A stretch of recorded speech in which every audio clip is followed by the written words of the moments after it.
बिस्मिल्लाहिर्रहमानिर्रहीम। अस्सलाम वालेकुम डियर स्टूडेंट, मैं हूं मोहम्मद मोहसिन और आज हम लोग 10th क्लास की केमिस्ट्री का चैप्टर नंबर 3 जो कि सीक्वेंस में चैप्टर नंबर 11 है उसका लेक्चर नंबर 13 स्टार्ट करेंगे। तो डियर स्टूडेंट, आज हमारा टॉपिक होगा formation of alkyl radicals. Alkyl radicals का बनना मीन्स के अल्काइल रेडिकल्स कैसे बनते हैं। तो सबसे पहले हमें पता होना चाहिए कि अल्काइल रेडिकल्स क्या होते हैं।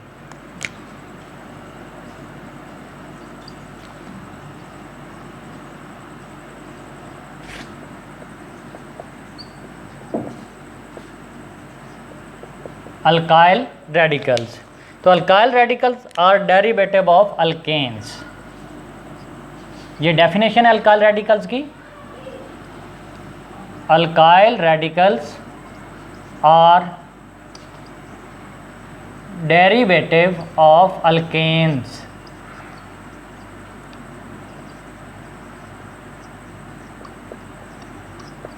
अल्काइल रेडिकल्स अल्केन से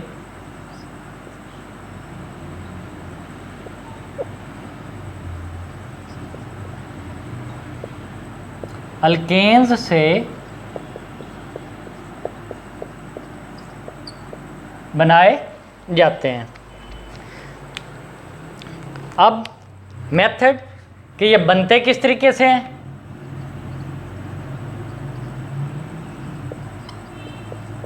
तरीकाकार,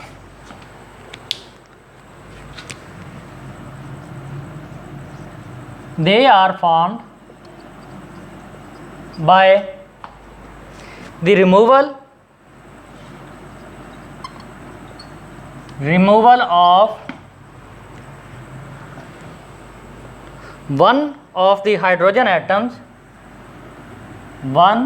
removal of one of the hydrogen atoms of an alkane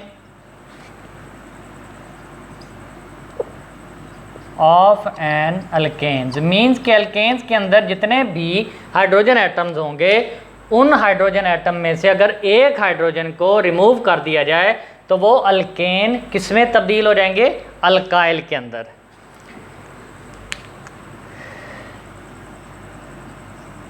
alkanes में से एक हाइड्रोजन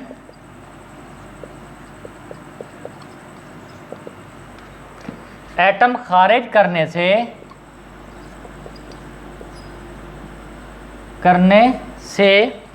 अल्काइल रेडिकल्स बनते हैं।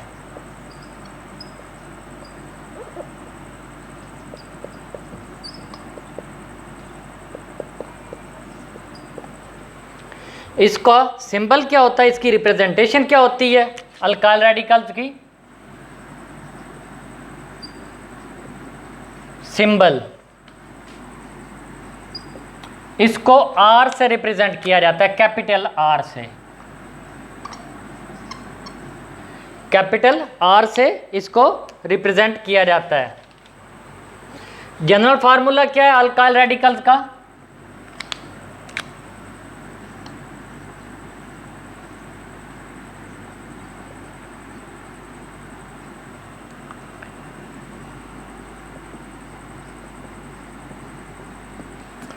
जनरल फार्मूला है CnH2n+1।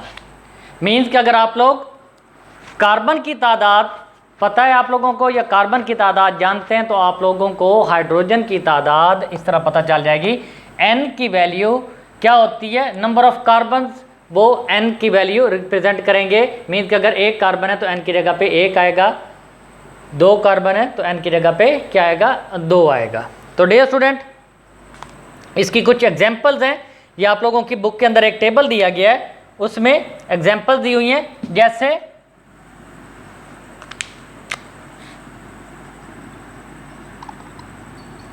एग्जांपल्स, मिसालें, जैसे CH4 है, इसको आप लोग क्या बोलते हैं,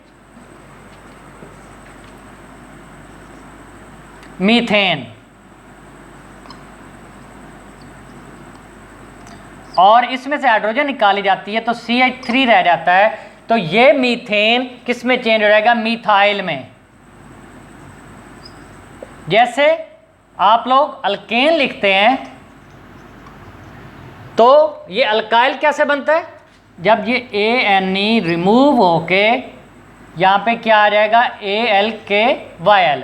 ANE की जगह पे क्या आ जाएगा? YL आ जाएगा। तो ये अल्केन से क्या हो जाएगा? अल्काइल। इसी तरीके से मीथेन से एक हाइड्रोजन निकाली तो मीथेन का ANE उसकी जगह पे क्या आ जाएगा? YL आ जाएगा। मीथेन से किस में चेंज हो जाएगा? मिथाइल।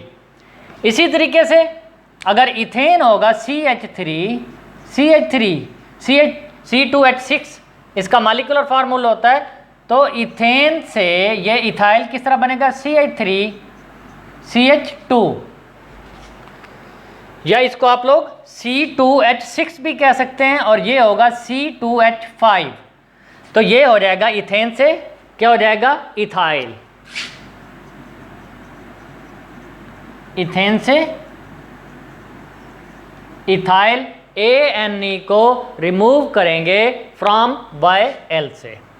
तो डियर स्टूडेंट, ये कुछ पॉइंट्स थे अल्काइल रेडिकल्स के बारे में। अब हम दो एग्जाम्पल स्टडी करते हैं, एक प्रोपेन और दूसरा ब्यूटेन, कि उससे कौन कौन से अल्काइल रेडिकल्स बनते हैं। तो सबसे पहले प्रोपेन, CH3CH2CH3, इसको आप लोग क्या बोलते हैं? प्रोपेन।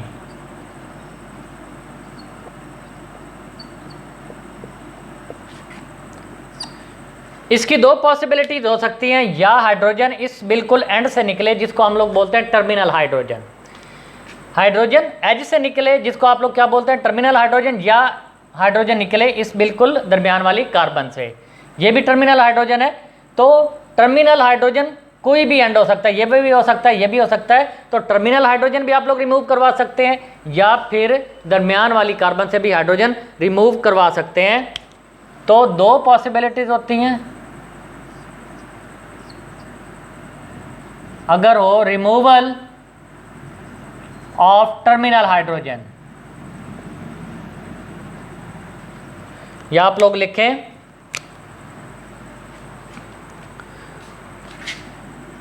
आखिर वाली हाइड्रोजन निकालने से, आखिर वाली हाइड्रोजन निकलेगी तो क्या बनेगा? CH3CH2CH2, और साथ में ये जो हाइड्रोजन निकली उसकी जगह पे क्या आ जाएगा? एक बॉन्ड आ जाएगा।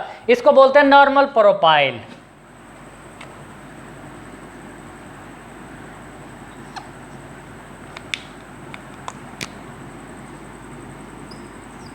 नॉर्मल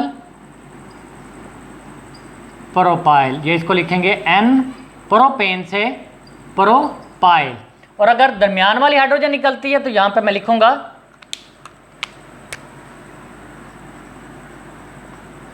रिमूवल ऑफ सेंट्रल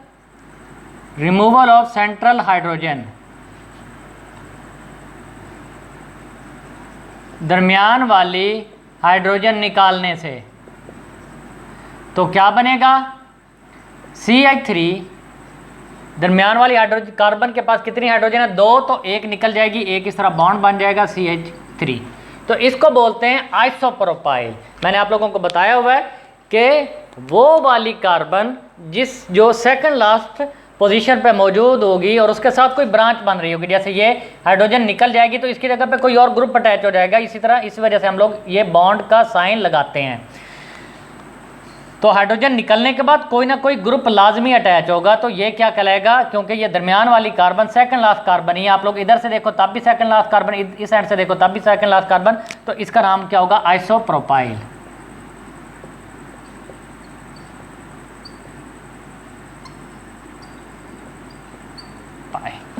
तो इस तरह दो रेडिकल्स बनते हैं प्रोपेन से, एक नॉर्मल प्रोपाइल और एक आइसो प्रोपाइल। इसी तरीके से हमारे पास अगर ब्यूटेन होगा तो ब्यूटेन होता है, दो स्ट्रक्चर होते हैं ब्यूटेन के, एक नॉर्मल ब्यूटेन और एक आइसोब्यूटेन। सबसे पहले नॉर्मल ब्यूटेन। ब्यूटेन के अंदर कितने कार्बन होते हैं? 4, CH3 CH2 CH2 CH3। इसको हम लोग क्या बोलते हैं? N butane, normal butane.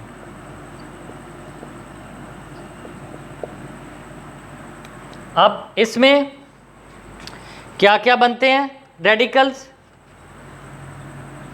इसमें भी दो पॉसिबिलिटीज हो सकती हैं।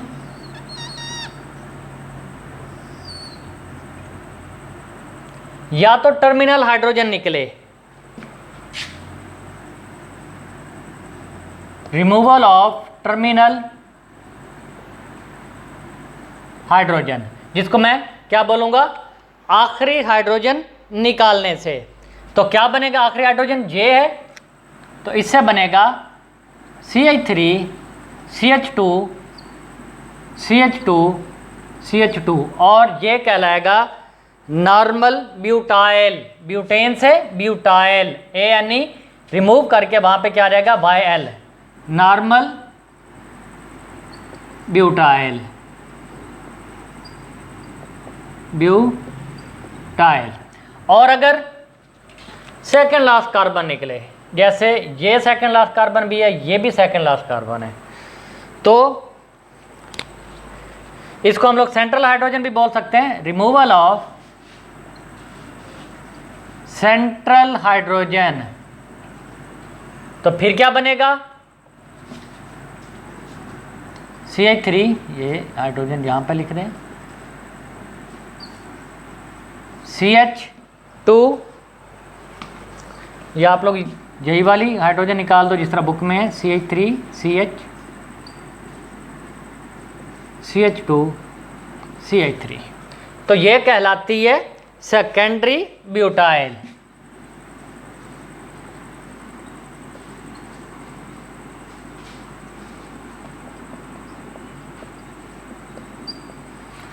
मीन्स ये जो कार्बन है, ये कार्बन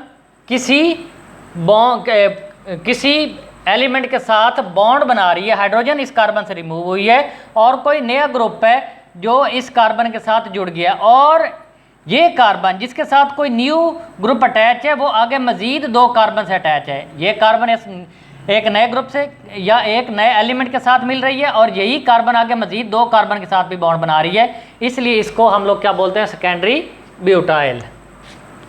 इसी तरीके से अगर हमारे पास आइसोब्यूटेन हो, ये नॉर्मल ब्यूटेन था, आइसोब्यूटेन क्या होता है? CH3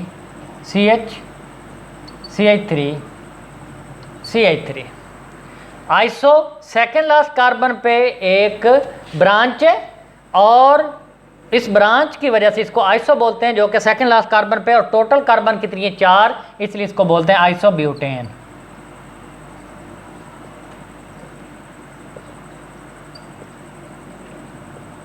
डियर स्टूडेंट, ये अक्सर ये शॉर्ट क्वेश्चन आ जाता है कि आप लोग ब्यूटेन के रेडिकल्स लिखें या आइसोब्यूटेन के रेडिकल लिखें या फिर प्रोपेन के रेडिकल लिखें। तो इसमें भी दो पॉसिबिलिटीज होंगी।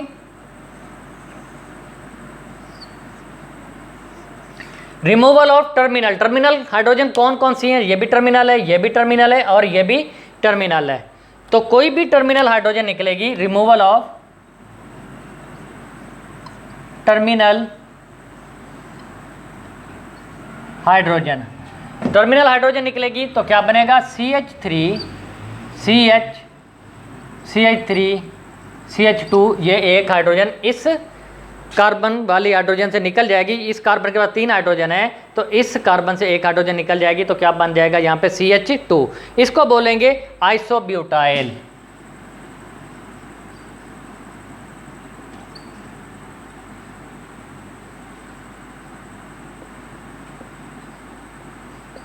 आइसोब्यूटाइल। और अगर ये सेंटर वाली कार्बन जो है, यहां से हाइड्रोजन निकले, removal of central hydrogen,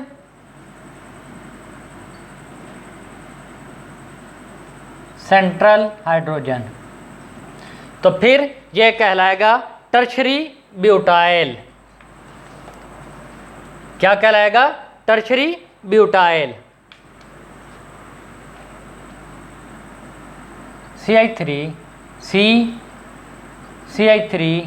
CH3 और यहाँ से दरमियान वाली कार्बन से क्या निकल गई थी?